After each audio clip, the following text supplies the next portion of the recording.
सबसे पहले तो मैं हमारे शास्त्रा उसी प्रकार उनका अनुशासन इस अनुशासन में अनुशासित हो रहे सभी आर्य शाह को वंदन करता हूँ। हमारे परम कल्याण मित्र, हम पे अनुकंपा करने वाले, हम पे कृतार्थ, हमें ऐसा सद्धर्म देने वाले बोधिसत्व बाबा साहेब अम्बेडकर जी को भी साधुवाद।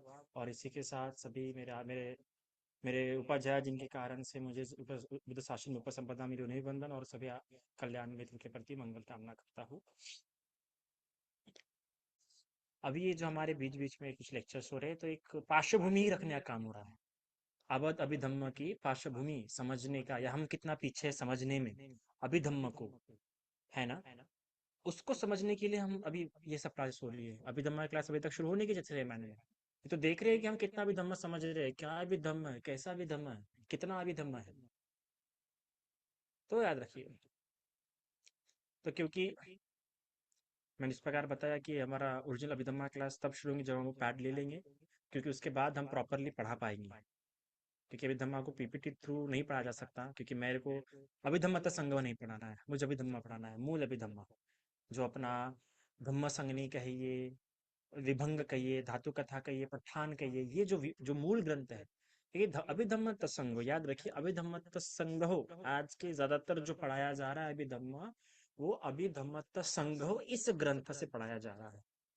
अभिधम्म तत्संग इतनी छोटी किताब है, कुछ लोगों ने उसका अनुवाद करके इतना इतना बड़ा बना दिया है 2 खंडों में, पर वो है इतना ओरिजिनली। तो वो एक नोट्स है जो 12वीं शताब्दी में किसी ने बनाए, और उसके आधारों पर फिर हम समझने की कोशिश करते हैं। वो रियल अभिधम्मा नहीं, अभिधम्मा सबसे वथांग है। याद रखिए आप, तीनों पीठकों में सबसे ज्यादा किसी में धर्मस्कंद है तो वो अभिधम्म में है। भगवान ने टोटल कितने धर्मस्कंद दिए हैं? 84,000। उसमें से 42,000 तो सिर्फ अभिधम्मा में है। तो फिर वो नोट्स कहाँ पे और अभिधम्मा कहाँ पे? अभिधम्मा मतलब अथांग, सभी पीठकों में सबसे बड़ा है अभिधम्मा। और जब आप वो छोटी किताब से अभिधम्मा तो अभिधम्मा पढ़ेंगे, जो कि अभिधम्मा संगो जो किताब है उसमें से अभिधम्मा पढ़ेंगे, तो कैसे आप नहीं समझ पा रहे अभिधम्मा इसका मतलब, और यही गड़बड़ी हो जाती है। तो इसलिए मुझे कई लोग पूछते थे कि भंते कौन सी किताब हम प्रिफर करें, आप पढ़ा रहे हैं तो मैं जब पढ़ा रहा हूँ तो आप कोई किताब प्रिफर ही नहीं कर सकते, क्योंकि मैं किसी किताब से नहीं पढ़ा रहा हूँ, मैं ओरिजिनल धर्म, क्योंकि मेरा पहले से ही कहना है कि मुझे भगवान की शिक्षा अर्थों और व्यंजनों के साथ पढ़ना पसंद है। भगवान ने किस अर्थ में पढ़ाया है, भगवान ने किस शब्द में पढ़ाया, मुझे उन्हीं शब्दों में पढ़ने की पसंद है। इसलिए मैं मूलतः वही से ही अभिधम्म से ही आपको पढ़ाने वाला हूँ, जो धम्म संगनी धातु कथा विभंग, और बहुत सुंदर है, भले ही बहुत बड़ा है। अंडरस्टैंडिंग के लिए, और आप मतलब खोलेंगे तो आप बंद कर देंगे, इतना कठिन है वो। तो और इसी के चलते आप सभी ग्रुप में हैं। देखिए, अभिधम्मा का एक अलग ग्रुप बनाया गया है, पर वो ग्रुप परिधम्मा का ही ग्रुप है। तो ये मत समझिए कि अभिधम्मा ग्रुप हमने इसलिए अलग बना है क्योंकि वहाँ पे क्वेश्चन आंसरिंग होते हैं। जैसे कि अभी 2 दिन में मैंने 2 क्वेश्चन पूछा था, वहाँ पे भेजा था, और वो हम परिधम्मा पे इसलिए नहीं भेज सकते कि परिधम्मा पे कई सारे क्लासेस के जो अपने दिन भर चलते हैं क्लासेस उसके मैच जाते हैं, तो उसमें वो छिप ना जाए इसलिए। और इसमें ये तो अभिधम्मा का ग्रुप है, इसमें आपके नोट्स आएंगे, आपके क्वेश्चन आंसर्स आएंगे, कुछ एक्टिविटीज आएंगी अभिधम्मा के ग्रुप में, जो परिधम्मा में हम नहीं भेज सकते, क्योंकि वो प्रोफेशनल ऑफिशियली लेक्चर इसके लिए है, प्रवचन लिंक्स के लिए है। तो आशा करता हूँ कि आप सभी उस ग्रुप में होंगे, अभिधम्मा ग्रुप में। और पिछले 2 दिनों में मैंने आपको 2 सवाल वहां पे भेजा था। इसमें से कितने जो है जो अभिधम्मा पढ़ चुके हैं वो हैंड रेस करें। कितने लोगों ने जो अभिधम्मा पढ़ चुके हैं? तो ओके ओके, तो आप सब अभिधम्मा पढ़ रहे हैं। अब मैं आपको बताना चाहूंगा, मोस्ट ऑफ लोगों ने आंसर जो है रॉन्ग दिया है। बताइए, जो कि मेरे बहुत बेसिक क्वेश्चन है, मैंने बहुत ही बेसिक सवाल पूछे थे, और एक पे तो मैंने खुद ही लेक्चर दिया था। तो सबसे पहला सवाल था, कौन सा चित्त बलवान होता है ना? ससंखारिकं चित्तम या असंखारिकं चित्तम, बलवान चित्त कौन सा होता है? असंखारिकं चित्त। कुछ लोगों ने ससंखारिकं, तो शायद से क्वेश्चन समझने में अब गलती हो गई कि संस्कार क्या होते हैं, दुखद होते हैं, इसलिए आपको लगाऊंगा संस्कार, पर नहीं। वहां पे सिर्फ संस्कार शब्द नहीं था, ससंखारिकं, असंखारिकं। देखो, असंखारिकं शब्द और ससंखारिकं शब्द दोनों में संखार शब्द है। तो कई बार ये हो जाता है कि असंखारिकं में जब अ जुड़ जाता है तो लगता है कि ये संस्कार रहित होंगे, ऐसा नहीं है। वहां पे जो अ जुड़ा हुआ है वो अ किसी और अर्थ से जुड़ा हुआ है, इस अर्थ में नहीं जुड़ा हुआ है कि भैया वो बिना संस्कारों के है, नहीं। हर चित्त संस्कार युक्त होता है, कोई भी चित्त जो संस्कार युक्त नहीं होता है, क्योंकि काया संस्कार होती है, वाणी संस्कार होते हैं, मन संस्कार होते हैं। संस्कार मतलब एक्शन, संस्कार मतलब हैबिट्स। तो हर चित्त संस्कार युक्त होता है। तो दोनों चित्त जब हम कह रहे हैं कि कौन सा चित्त बलवान है, ससंखारिकं चित्त या असंखारिकं चित्त, तो दोनों में संखार शब्द है, बस एक में अशब्द जुड़ा हुआ है। अभी अभी धम्मा की ट्रिक सबसे बड़ी यही है कि शब्द को आप उसके नॉर्मल अर्थ में ले नहीं सकते। अभी कई बार लोगों को लगता है हमारे असंखारिक शब्द लगा है, इसका मतलब ये संस्कार बिना संस्कार के होगा, नहीं। वहां पे जो अ है ना, वो अ किसी और अर्थ में इस्तेमाल किया गया है। इसलिए अभिधम्म तो ज्यादा परिभाषित विषय है, क्योंकि अभिधम्मा पूरा एब्स्ट्रैक्ट नॉलेज है, अभिधम्मा पूरा कंसेप्चुअल नॉलेज है। इसलिए आप सिर्फ जो शब्दों के आप जो नॉर्मल लैंग्वेज में जो अर्थ बन रहा होगा, तो वही अर्थ मत लीजिए प्लीज आप, है ना। तो इसलिए दोनों शब्दों में चित्त में संखारित होता है। और मैंने कहा था ना, चित्त चैतसिक और रूप ये संखारित धर्म है, तो चित्त भी क्या होगा, संखारित होगा। बस हमें ये जानना है कि कौन सा चित्त बलवान बलवान होता है, वो चित्त जो ससंखारिक है, वो चित्त जो असंखारिक है, दोनों में संखार है शब्द। तो असंखारिक चित्त ज्यादा बलवान होता है, क्योंकि असंखारिक वहां पे अ जो है ना, अ मतलब बाहरुनी जो ताकतों से, बाहरुनी जो संस्कार है, काया संस्कार, वाचा संस्कार, उससे जो अफेक्टेड नहीं होता है। जैसे कि आप कोई पुण्य काम करने जा रहे हैं और आपको कोई डिमोटिवेट कर रहा है, तो आप डिमोटिवेट नहीं हो रहे, आप कर रहे हैं, तो इसे कहते हैं असंखारिक। असंखारिक मतलब जो जिसपे बाहरी चीजों का प्रभाव नहीं हो सकता है, ऐसा संस्कार, मतलब है तो संस्कारी, पर ऐसा संस्कार जिसपे बाहरूनी शब्दों का, बाहरूनी ताकतों का परिणाम ना पड़े, वो कहते हैं असंखारिक चित्त। और ससंखारिक चित्त मतलब ऐसा संस्कार जो और संस्कारित हो गया है, जिसको लिपापुती करके बनाया गया है। असंखारिक मतलब ऐसा संखार जो बिना किसी लिपापोती के संखार है। और इसलिए असंखारिक चित्त ज्यादा बलवान होता है, क्योंकि उस पर बाहर लिपापोती नहीं होती है, सेल्फ मोटिवेट होता है खुद के इससे, है ना। तो जो खुद के मन से होता है वो काम ज्यादा अच्छे से होता है, जो मन मार के करवाया जाता है। असंखारिकं ससंखारिकं चित्त, ससंखारिकं चित्त मतलब वो जो मन मार के काम किया जा रहा हो। सरल भाषा में, ये आपको कोई नहीं बताएगा, ये लिख कर दे पॉइंट लिखने वाला लिखने लायक है। कि कई बार लोग कंफ्यूजन हो जाते हैं ससंखारिक और असंखारिक को लेके, ये माइन्यूट जो है, ये बहुत माइन्यूट है। ससंखारिकं चित्त मतलब मजबूरी में, जबरदस्ती में, अगर आप खुद के मन से भी कर रहे होंगे, पर जबरदस्ती कर रहे होंगे, मजबूरी में कर रहे होंगे, तो वो ससंखारिकं चित्त ही होगा। जो उत्साह मन से, अपने मन से, खुद के इससे करता है, वो होता है असंखारिकं चित्त। तो ससंखारिक चित्त मतलब दूसरों के कहने पे, मजबूरी में, करने का मन नहीं था पर फिर भी कर रहे हैं, इसे कहते हैं ससंखारिक चित्त। तो बताओ कौन सा चित्त बलवान होगा, असंखारिक। ससंखारित चित्त मतलब मजबूरी में कर रहे हैं, ससंस्कारित करना पड़ रहा है, बार बार संखारित करना पड़ रहा है। तो समझ गए आपको। तो ये बात पूरी क्लियर कर लो, अगर शॉर्ट में समझना है, ससंखारिक और असंखारिक, जो काम मजबूरी भरे मन से किया जाता है, जबरदस्ती भरे मन से किया जाता है, वो ससंखारिक। और जो बिना मजबूरी के अपने खुद के मन से करता है, वो असंखारिक। वो दोनों में संखार है, पर असंखार मतलब ऐसा कि भैया कोई फर्क नहीं पड़ता भारी चीजों का, मुझे करना है तो करना है और मैं करके रहूंगा, यह संखारिक। ठीक है। तो समझ गया फर्स्ट आंसर। सेकंड जो था, सेकंड क्वेश्चन में really I am so disappointed, क्योंकि मैंने लिखा था वहां पे कि ऐसा कौन सा, क्या क्वेश्चन था, ऐसा कौन सा धर्म है जो अव्याकृत है ना, ये था ना का सवाल। अब ये तो बहुत इंपॉर्टेंट है, जिन लोगों ने अभी धम्मा पढ़ा है उन लोगों के लिए बहुत ज्यादा इंपॉर्टेंट है, कौन सा धर्म अव्याकृत या अव्याकता, पाली में अव्याकता, हिंदी में अव्याकृत कहते हैं, अव्याकृत माने जाते हैं। तो ऑप्शन क्या थे, कुशल चित्त, रूप, अकुशल चित्त और विज्ञान। जो लोग अभी थोड़ा बहुत पढ़ के थे, उन लोगों ने कहा कि बनते जी विज्ञान विपाक चित्त। तो यहाँ पे आप देखिए, जो क्योंकि आप अभिधर्म में पढ़ के हैं, तो आपको पता होनी चाहिए, मैंने ये नहीं कहा कुशल विपाक चित्त, मैंने ये नहीं कहा अकुशल विपाक चित्त, मैंने सिर्फ कहा कुशल चित्त और अकुशल चित्त। अगर विपाक चित्त मैंने डाला नहीं यहाँ पे विपाक शब्द, है ना, तो कई सारे लोग ऐसे ये कंफ्यूजन के कारण से भी हो सकते हैं उनको लगाऊंगा।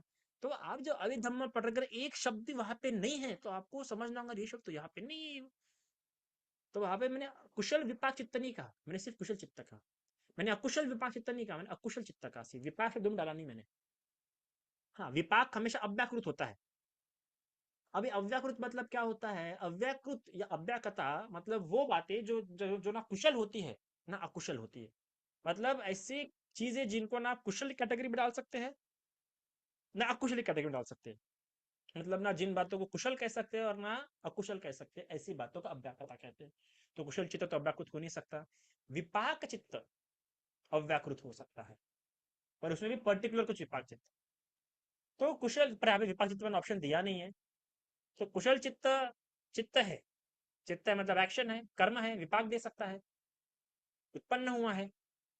तो फिर कुशल चित्त नहीं है, अकुशल चित्त भी नहीं है अव्याकृत धर्म, और विज्ञान भी नहीं है। विज्ञान भी किस तरह का विज्ञान बोला जा रहा है? विज्ञान भी डिफाइन होना पड़ता है किस तरह का विज्ञान में बोला जा रहा है। पर रूप यह अव्याकृत धर्म है। अभी अव्याकृत धर्म मतलब क्या होता है कि मैंने बताया जो कुशल और अकुशल दोनों में नहीं आता होता है अव्याकृत, इसलिए रूप क्या है? अव्याकृत, क्योंकि ये बिना किसी हेतु के उत्पन्न होता है, और इसलिए ये क्या है? अव्याकृत धर्म है। याद रखिएगा, रूप ये अव्याकृत धर्म है। अभी धम्म की ये सबसे इंपॉर्टेंट चीज है, मैं आपको बताना चाहूंगा। स्क्रीन दिख रही है सबको?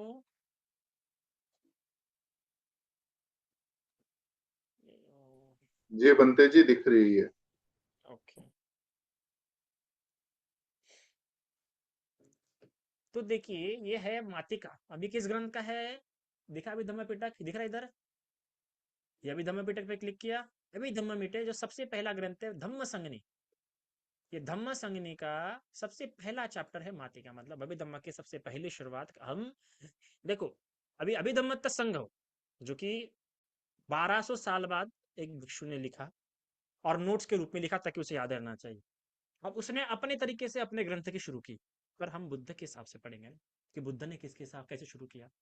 उन्होंने अपने अंडरस्टैंडिंग के हिसाब से उन्होंने शुरू किया, है ना?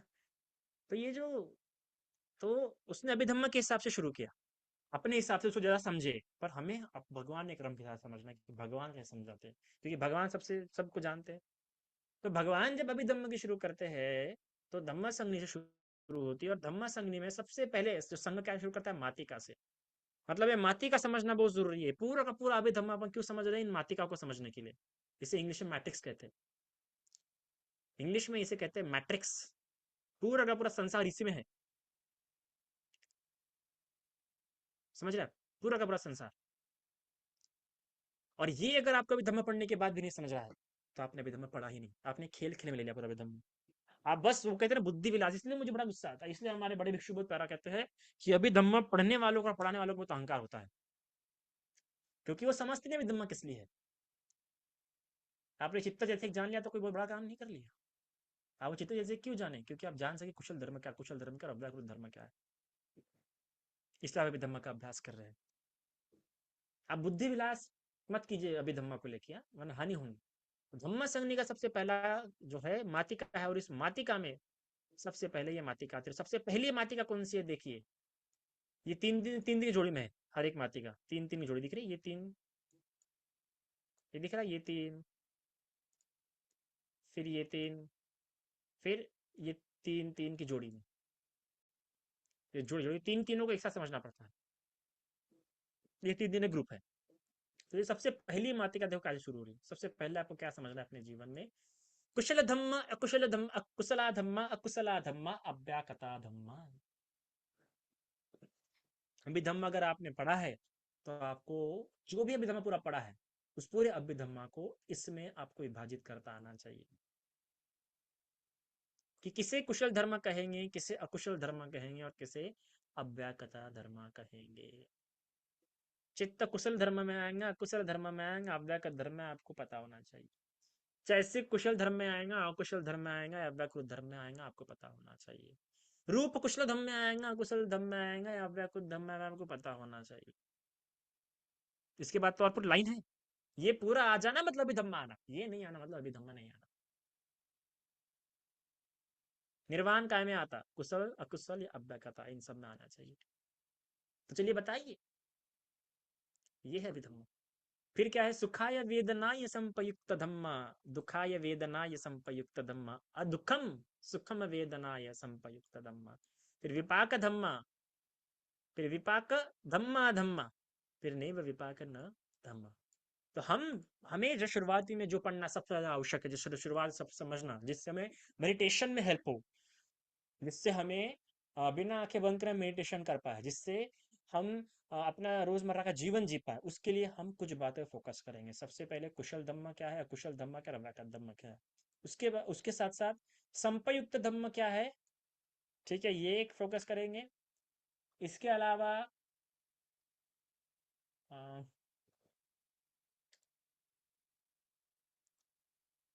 हम्म, जो हम जिन जिन जिन बातों पर फोकस करने वाले हैं वो है कुशला धम्मा, अकुशला धम्मा, अव्यागता धम्मा, ये एक जोड़ी। दूसरा संपयुक्त धम्मा, ये फोकस करने वाले हैं। फिर विपयुक्त धम्मा, ये फोकस करने वाले हैं। इसके अलावा हेतु के प्रकार समझना बहुत आवश्यक है। हेतु किस तरह से काम करता है, फिर उस पर भी देखो, हेतु धम्मा, अहेतु धम्मा, हेतु संपयुक्त धम्मा और हेतु विपयुक्त धम्मा, ऐसे भी समझना है। फिर सपच्चय धम्मा, ये समझ जाना मतलब आप सही मायने में स्कंदों को समझ रहे हैं। बिना ये समझे आप स्कंदों को नहीं समझ सकते। हाँ उपासिका जी। हाँ मैं क्लास में हूँ, बताइए। क्लास भी ले रहा हूँ, अभी तो मैं क्लास ले रहा हूँ। अभी तो मैं क्लास ले रहा हूँ, अभी तो मैं क्लास ले रहा हूँ।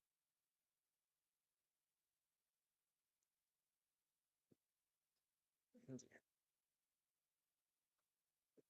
तो आपको अगर पंचस्कंदों को समझना है और चित्त चैतसिक को समझना है और रूप को समझना है, इन तीनों का वर्किंग, कि तीनों कैसे साथ में वर्क कर रहे हैं, और आप यही भेद नहीं कर पा रहे कि ये चित्त संपयुक्त धम्मा में किन बातों से संपयुक्त है और विपयुक्त में किन बातों से विपयुक्त है। सहेतु का धम्मा है, अहेतु का धम्मा है, बताओ शक है। और ये शब्द बड़े प्यारे हैं, संपयुक्त धम्मा, विपयुक्त धम्मा, सहजात धम्मा। और आप देखिए, इसलिए ये शब्द बहुत संभाल के इस्तेमाल किए गए हैं।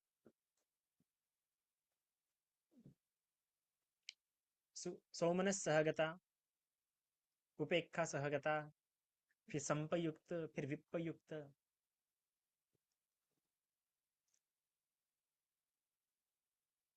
तो अभी जो रूप के बारे में आपने पढ़ा, हम क्योंकि रूप काय में आएगा, अव्याकता धम्मा में।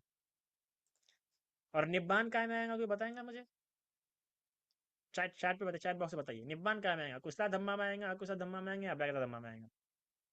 चलिए चलिए, निब्बान कौन सा धर्म है? सब लोग जो मौजूद है सबको बताना जरूरी है। कुशला धम्मा है, निब्बान कुशला धम्मा है, अकुशला धम्मा है, अव्याकता धम्मा है। क्या है निब्बान, बताओ मुझे। तो टाइम स्टार्ट नाउ। क्योंकि अभिधम्मा पढ़े होंगे जिन लोगों ने, उनको तो पता होना चाहिए शुरुआत में चित्त तत्सिक रूप निर्माण, क्योंकि अभिधम्मा संघ वाला वैसे पढ़ाते हैं। तो बताइए, निब्बान ये कुशल धम्मा है, अकुशल धम्मा है, या अव्याकता धम्मा है? हम्म, शाबाश, सभी का सही जवाब है। निब्बान क्या है? अव्याकता धम्मा है। बिल्कुल, साधु साधु साधु साधु, जिन जिन लोगों ने जवाब दिया है निब्बान अव्याकता धम्मा है, बिल्कुल निब्बान ये अव्याकता धम्मा है। अभी हम अभ्याकथा को भी समझेंगे डीपली आने वाले लेक्चर्स में। हम एक इस पे पूरा टॉपिक लेंगे, रूप पे तो पूरा टॉपिक लेंगे। रूप तो इस तरह से पढ़ाएंगे कि आपने भी पढ़ा नहीं होगा, इस तरह से पढ़ाएंगे। मोह इस तरह से पढ़ाएंगे कि आपने भी पढ़ा नहीं होगा, और पूरे भगवान की भाषा में, अपनी भाषा में नहीं। मैं जब अपनी भाषा जोड़ूंगा तब बोलूंगा कि अपनी भाषा जोड़ा हूँ। तो मैं अपनी भाषा जब जोड़ूंगा तब बोलूंगा, पर मैं पूरी भगवान की परिभाषा दे दे के पढ़ाऊंगा कि अलोभ क्या है, अद्वेष क्या है, अमोह क्या है। इसके अलावा कुशला क्या है, अकुशला क्या है, और अव्याकथा क्या है।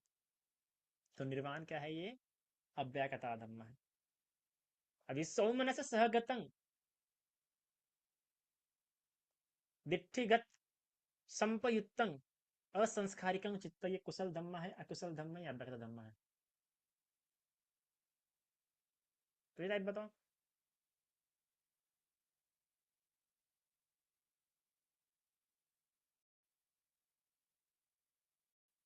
पूजा इंगुली ने कहा कुशल अकुशल धम्मा, अकुशल धम्मा बिल्कुल सही, अकुशल धम्मा है। तो इस प्रकार से आपको बात होना चाहिए कि कई कई बार हमें सिर्फ झटके जानना पड़ता है कि अकुशल धर्म है या कुशल धर्म है, और अकुशल धर्म जानते बराबर हमें उससे क्या होना पड़ता है, अलग होना पड़ता है। इन्हीं तरीके से समझना बहुत जरूरी है आप।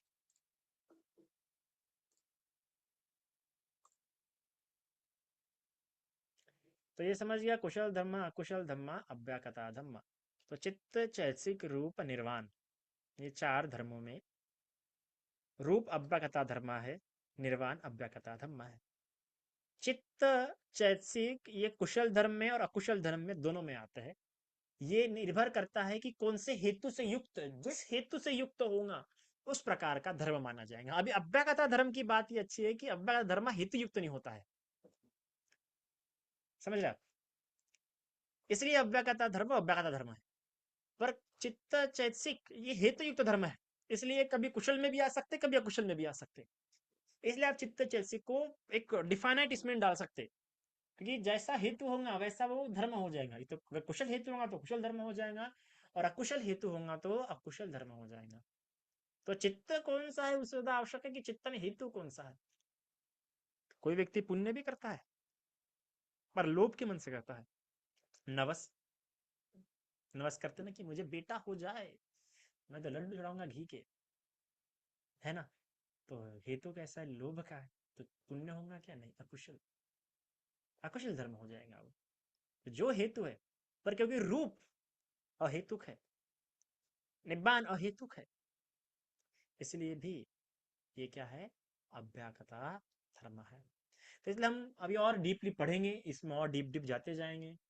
अभी रूप खंड में देखेंगे, धम्म संनिकषम रूप खंड में देख रहे हैं। कोई अगर आपको तो बिल्कुल निकालिए, वैसे तो मैं दूंगा नोट्स वगैरह, टेंशन की बात नहीं है, बस अभी वो है नहीं, इसलिए पैड है नहीं, इसलिए अपन इसमें कर रहे हैं। तो देखो यहाँ पे बताया गया, रूप खंड में बताया गया है कतमा धम्मा अव्याकता, कौन सा धर्म है जो अव्याकत धर्म है। तो यहाँ पे साफ बताया गया है कुशला, कुशला, ठीक है।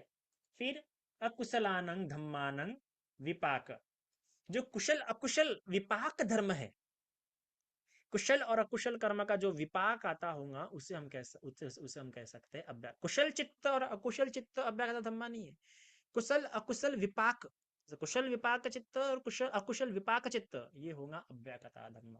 और ये कहाँ कहाँ पे देख सकते हैं अव्याकता धर्म, ये कुशल अकुशल चित्त का अव्याकता धर्म आप कहाँ कहाँ पे देख सकते हैं, कामावचर भूमि में देख सकते हैं, रूपावचर भूमि में देख सकते हैं, और अरूपावचर भूमि में भी देख सकते हैं। और यहाँ तक अपरियापन्ना, अपरियापन्ना मतलब ये बोला जा रहा है, ये अपरियापन्ना शब्द याद रखो, ये मतलब है लोकोत्तर भूमि अर्थात निर्वाणिक अवस्था, अपर्याप्त। तो यहाँ पे सभी पे आपको ये सभी जगहों पे आपको अव्याकता देखने के लिए मिलेगा, कामावचर भूमि में भी, रूपावचर भूमि में भी, और रूपावचर भूमि में, और अपर्यापन्ना में भी, ये चारों जगहों पे आपको अव्याकता धर्म उत्पन्न होता है।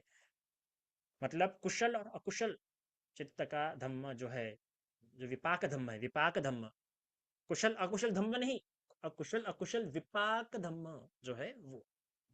तो यहाँ पे इसके अलावा इनसे युक्त, किनसे युक्त, देखिए आप, ये विपाक युक्त जो वेदना है, जो संज्ञा है, जो संखार है, विज्ञान है। हर वेदना, हर संज्ञा, हर संखार, हर विज्ञान नहीं है, याद रखना अव्याकता धर्मा, ये बात प्लीज नोट इट। तो इसलिए वेदना संज्ञा संस्कार विज्ञान ये तीनों में आ सकता है, कुशल धर्म में भी आ सकता है, अकुशल धर्म में भी आ सकता है, और अव्याकता धर्म में भी आ सकता है। अगर वो विपाक युक्त वेदना संज्ञा संस्कार विज्ञान है, विपाक युक्त, चाहे कुशल चित्त का हो या कुशल चित्त का विपाक युक्त वेदना संज्ञा संस्कार हो, तो वो अव्याहता धर्म में हो जाएगा। और इसके अलावा ये च धम्मा क्रिया नेव कुशलाना अकुशलाना च विपाकम विपाक, इसके अलावा जो क्रिया धर्म है, क्रिया पता ना, क्रिया चित्त, ये अरंत के होते हैं, अरंत जो होते हैं वो क्रिया चित्त से काम करते हैं, ये भी अव्याकृत धर्म में आ जाता है। अरंत के चित्त को क्रिया चित्त कहा जाता है, क्योंकि उनका चित्त कर्म विपाक नहीं ला सकता, इसलिए उनके चित्त को क्रिया, सिर्फ क्रिया मात्र। और सब पंच रूपम, जितना भी इस संसार में रूप है, बड़ा रूप हो छोटा रूप हो, अभी रूप को रूप क्यों कहते हैं वही बताऊंगा, कितने प्रकार का रूप है वो सब बताऊंगा। हम वो उसमें नहीं जाएंगे, 28 प्रकार का रूप, वो छोटी बात होगी, उसका रूप के बारे में बहुत जानने लायक है। आप लोगों ने सिर्फ वही सुना होगा, 28 प्रकार का रूप, 28 प्रकार का रूप। अरे नहीं भैया, रूप बहुत है। हम पढ़ाएंगे आपको कितना क्या क्या रूप है, कितना कैसा कैसा रूप है। तो सब्बंच रूप, ये सब्बंच रूप जो है ना, वो जो पढ़ रहे हैं आप 28, वो सिर्फ उपादान रूप है, उपादनीय रूप है। उसके अलावा कई तरह के रूप होते हैं, वो भी हम पढ़ेंगे। तो सब्बंच रूप, जितने भी रूप है इस संसार में, चक्रवाल से लेकर देवताओं से लेकर हर, आप जो 28 प्रकार का रूप पढ़ते हो तो सिर्फ मनुष्य भूमि को लेके है। बाकी देवभूमि को लेके, चक्रवाल को लेके, बड़े बड़े यक्ष को लेके वो पढ़ानी आपने, हमसे पढ़ाएंगे आपको। तो ये सब पंच रूप, रूप कोई भी हो, किसी भी लोक का भी हो, वो सारा रूप अव्याकृता धर्म है। और असंखात धातु, असंखात धातु किसे कहते हैं? निर्वाण को। तो ये सभी क्या है? अव्याकृता धम्मा है।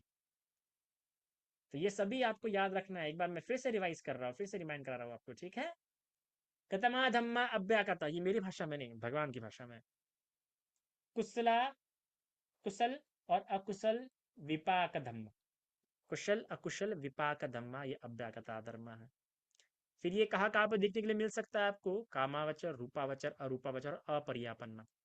मतलब जो लोकोत्तर अवस्था जिसने प्राप्त किया उसमें भी, ये चारों जगहों पे आपको अव्याकृता धर्म देखने के लिए मिल सकता है, मिलेगा। और वही वेदना, वही संज्ञा, वही संस्कार और वही विज्ञान जो विपाक धर्म से युक्त है, वो क्या आएंगी? अव्याकृता धर्म में आएंगी। और इसके अलावा क्रिया धम्मा, वो भी क्या आएंगा? अव्याकृता धर्म में आएंगे। और सब बंचरूप, जितना भी रूप है वो भी क्या में आएगा? विपाक धम्मा में आएगा। और ये असंखात च धातु, ये भी आएगा विपाक धम्मा में। तो ये है अव्याकृता धम्मा। तो समझ गया आपको संक्षिप्त में? मैंने बताया ना, ये सब हमारी, ये सब इंट्रोडक्टरी क्लास हो रही है। और ये क्लास में हम ऐसा कोई सीक्वेंस भी नहीं ले रहे। तो समझने की जरूरत, आपको टेंशन मत लो कि अगर मुझे नहीं समझ रहा है ये बेसिक है क्या, नहीं, ये सब बेसिक वगैरह नहीं है। ओरिजिनल क्लास हमारी सिस्टमेटिक शुरू होंगी, उसमें आपको समझना शुरू होगा। अभी तो मैं बता रहा हूँ कि अभी धर्म में आपको क्या क्या समझ में आता है और क्या क्या आता है, अभी धर्म का सिलेबस कैसा रहता है। तो उसमें से एक झलक थी। तो एक बार फिर से मैं रिवाइज कर रहा हूँ। कुशल धम्मा, अकुशल धम्मा और अव्याकृता धम्मा। अभी है कितने आखिर में? बाहर तो आखिर में चार ही बातें: चित्त, चैतसिक, रूप, निर्वाण। मन, माइंड, इमोशन, और क्या? Matter and nirvana. तो ये चारों बातों को अगर विभाजित करना रहेगा हमें किसमें? कुशला, अकुशला और अव्याकृता धर्म में। तो चित्त, चैतसिक ये कुशल और अकुशल में भी आ सकते हैं। क्यों चित्त और चैतसिक को हमको अलग ऐसे किसी कुशल में अकुशल में नहीं कर सकते? क्योंकि चित्त चैतसिक ये हेतु ही धर्म है। ये हेतु के कारण से उत्पन्न होते हैं, और जैसा हेतु रहेगा वैसा वो धर्म होगा।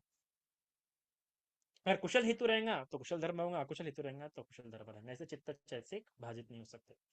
फिर रूप और निर्वाण, ये अव्याकृता धर्म में आ जाता है, क्योंकि ये अहेतुक धर्म है। इसलिए ये इनमें कोई विभाजित नहीं हो सकता। ये रूप रूप ही है, हर तरह वैसे ही रहेंगे। तो समझ गया आपको? और अव्याकृत धर्म क्या क्या है वो बता दे। उसके अलावा अव्याकृत धर्म और कुछ नहीं है। एक बार अव्याकृत धर्म क्लियर हो गया ना, फिर जो बचा वो कुशल अकुशल धर्म बचा। सबसे पहले अव्याकृत धर्म क्लियर होना बहुत जरूरी है। और कई सारे लोगों का अव्याकृत धर्म ये क्लियर नहीं था। तो इसलिए मैंने क्लियर किया अव्याकृत धर्म, इसके अलावा अव्याकृत धर्म और कुछ नहीं है। तो इतना आज के लिए काफी है। साधु साधु साधु।